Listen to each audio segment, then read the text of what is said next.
Hi, I'm Peter Travers, and this is Popcorn, where we tell you what's going on at the movies. And a major going on right now, because it's Oscar time, is Inglourious Basterds, the Quentin Tarantino movie that's nominated for a bunch of Oscars. But on top of that is Christoph Waltz, in a performance in this movie as a Nazi colonel that's made him the front runner for this year's Oscar for Best Supporting Actor. Christoph will be with us in just a minute, but first, let's take a look at Christoph Waltz in Inglourious Basterds. Monsieur l'Appetit, are you aware of the nickname the people of France have given me? I have no interest in such things. But you're aware of what they call me. I'm aware. What are you aware of?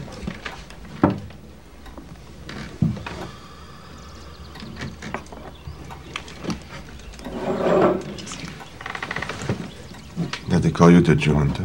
Precisely. I understand your trepidation in repeating it. Heydrich apparently hates the moniker the good people of Prague have bestowed on him.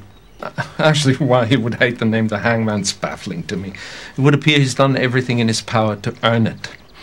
I, on the other hand, love my unofficial title, precisely because I've earned it. Christoph Waltz, welcome to the show. Thank you. You are, and you probably don't even know this, but an Academy Award nominee for your performance in Quentin Tarantino's Inglourious Basterds. And you are. Yeah, so that get used to it. You didn't know that. It took me a long time to even say the word Oscar. So what happens when you get the nomination in early February? It happens. Everybody predicted it since you won Best Actor in Cannes. And that was in May, right? Yeah. Everybody's been saying, you're going to win, you're going to win. What does that do to you? You're right. I wonder.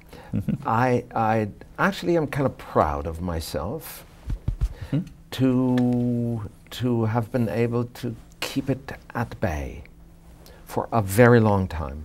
And then it kind of, built up so much that occasionally it sort of seeped through to me. But I really made the disciplined and concerted effort not to think about it. I really kind of successfully blocked it out. So let's talk about this role that got you here. This extraordinary part. I have read, I've heard you at different places say, this is how it happened, this is how it began. But Quentin Tarantino, when he was here, he said there would be no movie if it wasn't for you, if he didn't find you. I was like, look guys, here's the deal. I'm not finding my Londa, and I'm now actually officially scared. And here's the deal, if I can't find him, I would rather just not make the movie and just publish the script. So how did that happen? How did he find you? It was a very traditional, even in a way old-fashioned, in the best sense of the word, casting process. A casting director in Germany called my agent to invite me to a casting with Quentin. But what was the first thing Quentin said to you when you entered that room, that audition room, besides hello? Oh, besides hello? Yeah. I can't remember. I can't remember. It was the expectation was to see this far out, zany, wunderkind, enfant terrible, eccentric. And there was this polished gentleman, polite and accommodating, solicitous to your well-being in the situation. And then there was this script lying on the table, closed at all times, and he said, after, I don't know, 15 minutes, he said, would you mind if you read a little bit? And I said, oh no, it would be lovely if I may. Yes, please. And so he played the other parts. Well, it's like high tea. It's just, well, yes, it was high tea. It was, the ultimate high tea. Yeah. Absolutely. So I discovered early on, Quentin has a figure of speech that I admired, and it was like a little gem that sparkled once in a while and sort of focused all the dissipated light on one point. When he says, "Now here's the thing," And, you know, immediately you kind of zoom in on the thing. Thing being this moment that's going to work in this.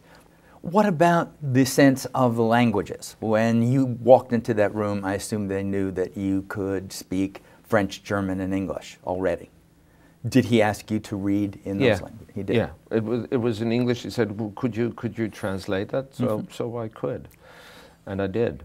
And I don't think it was that great, but it was French, you know. Well, maybe he didn't know. I never really asked him whether he wrote it in English and it got translated. Yeah, he wrote it in English and it got translated, and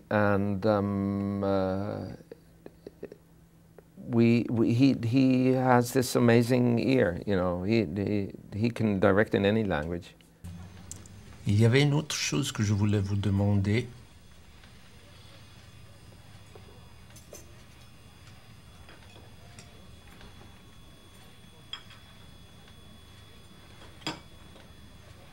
Mais maintenant, sur ma vie, impossible de m'en souvenir.